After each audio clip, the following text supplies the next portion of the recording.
and darling viewers, it's Jen here at Check Her Joy, and this time I'm reviewing Let's Talk About Love by Claire Kann. This is a young adult contemporary novel focusing on Alice, who is a black biromantic asexual. And it's amazing. She super loves cute things, and I found her absolutely adorable and likable. So this book starts off with Alice being broken up with by her girlfriend, who doesn't understand how Alice can love her but not want to have sex with her. And Alice has been giving her sex, but she's like not into it and it's awkward. And her girlfriend can definitely tell. And Alice can't quite bring herself to tell her girlfriend that she's asexual and that's why she doesn't want to have sex with her. So her girlfriend assumes that she doesn't really love her or like her, and they break it off. And this starts the book off kind of awkwardly, and let me say it's kind of a slow start. But it's important to understanding Alice and who she is and how she views the world. So she is biromantic. She is romantically attracted to guys and girls. But she only really wants to have that romantic relationship. I mean, she wants to cuddle and hold hands and just spend time with people. And maybe even sort of kiss them, but not really in like a sexual way, but like as an I appreciate you kind of way. And in the past, she has had sex, but it's not really her thing. She's not really into it. That's not what she's going for. She'll do it to make the other person happy, but she doesn't really enjoy it. And she's even been told she's good at sex, but that doesn't mean that it's her thing. Like, she's not, no, thank you. We're good. So the book really takes off when she meets this new coworker of hers, Takami, who is super cute and adorable, and Alice crushes on him hard and immediately. And it's like a middle school crush where she's obsessed with him and just wants to spend all her time with him and just be near him. And it is super cute and adorable. Like, the main thing about this book is that it is a super cute and adorable book. But she also has this physical reaction to him, like attraction to him, but she doesn't understand because she's not sexually attracted to him, but her body is doing something in response to this boy. So this sets her off going to a therapist also, because she wants to understand what's going on, and also to kind of work through the fact that she's asexual, and she acknowledges that about herself, but she hasn't really told anybody except her two best friends. And she doesn't know how to bring it up with Takami, especially. Like, I want to date you, but I don't want to have sex with you. Kind of awkward. So Alice's two best friends are Feeny and Ryan, and together they make up this adorable trio that just super all love each other very much. And Feeny and Ryan are engaged to get married, and Alice is feeling like a third wheel because they want to have family time together where it's all three of them, but also they have this habit of like going off and doing coupley things without her. And it gets super awkward at times.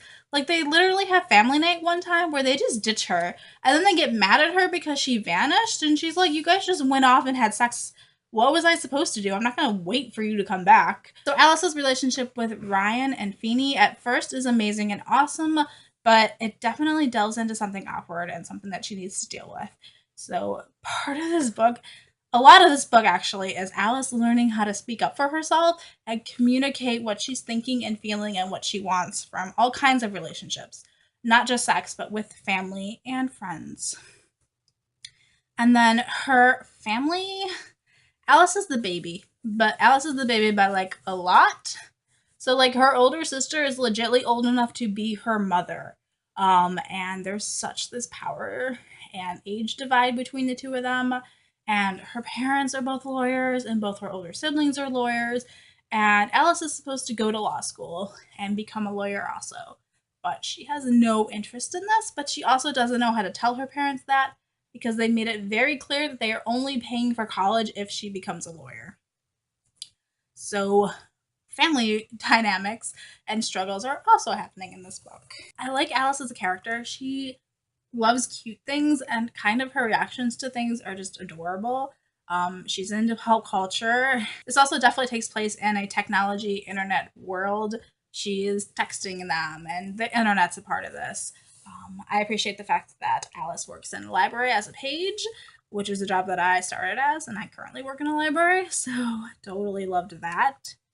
I like the fact that the therapist is helpful and that nobody like shames her for going to therapy either, that it's just assumed and it's fine and let me help you, and I know that's awkward.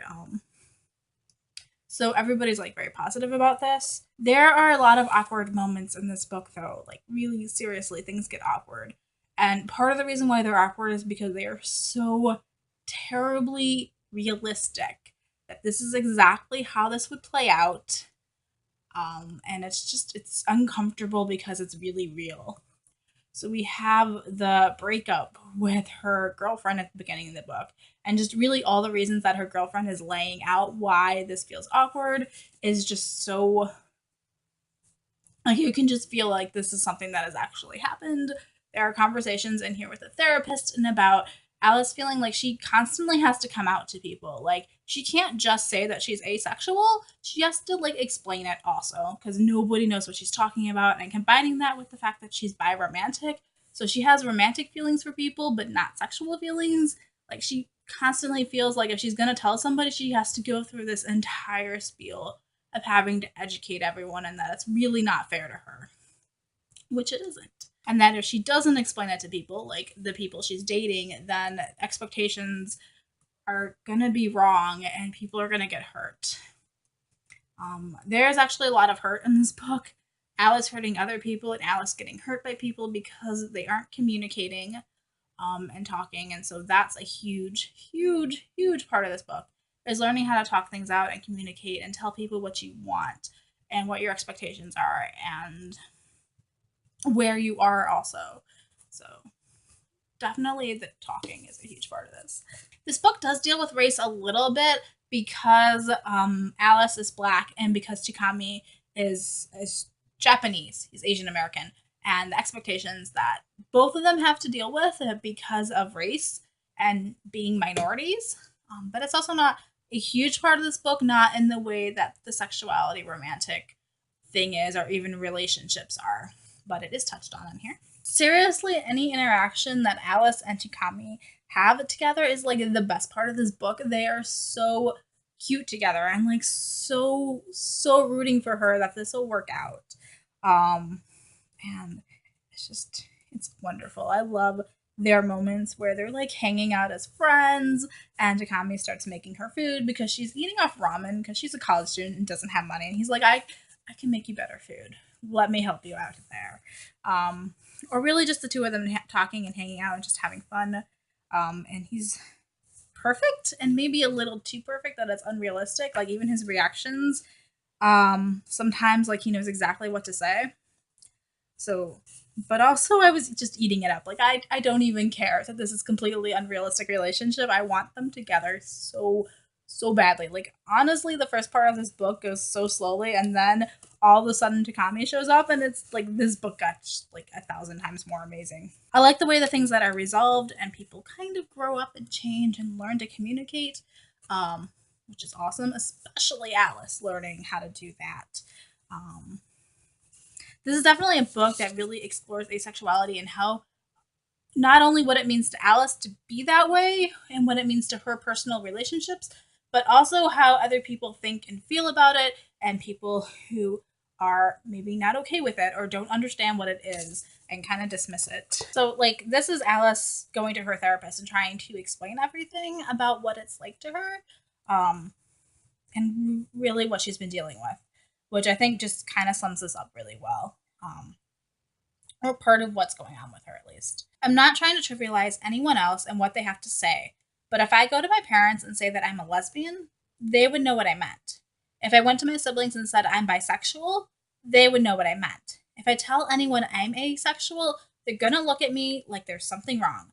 They're going to tell me to go to a doctor. They're going to tell me I'm too young to know what I want or that I'm still developing, or they'll tell me how important sex is to finding a good man.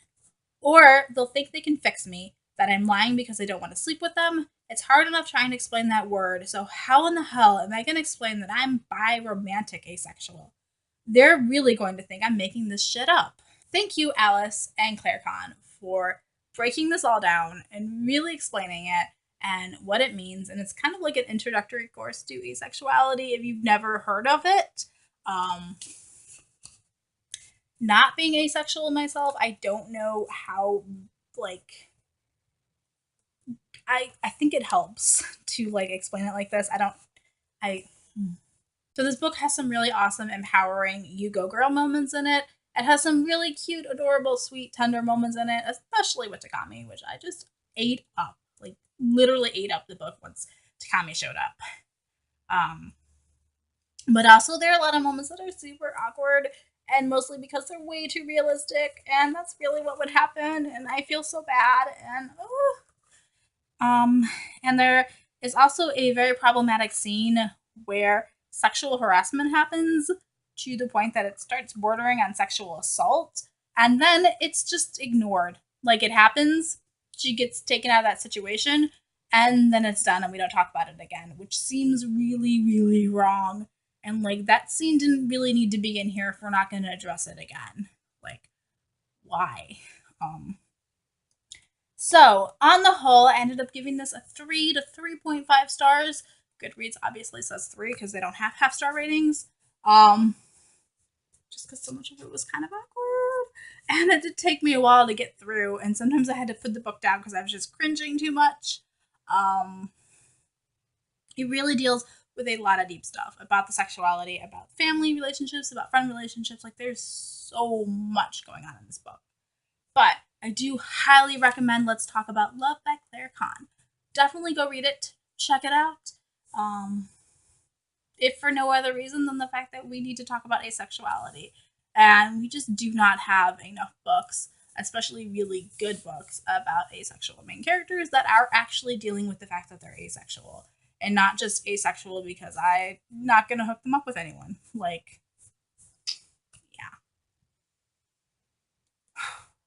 yeah. So, there's my review for Let's Talk About Love, and peace out. I love you guys, and keep reading.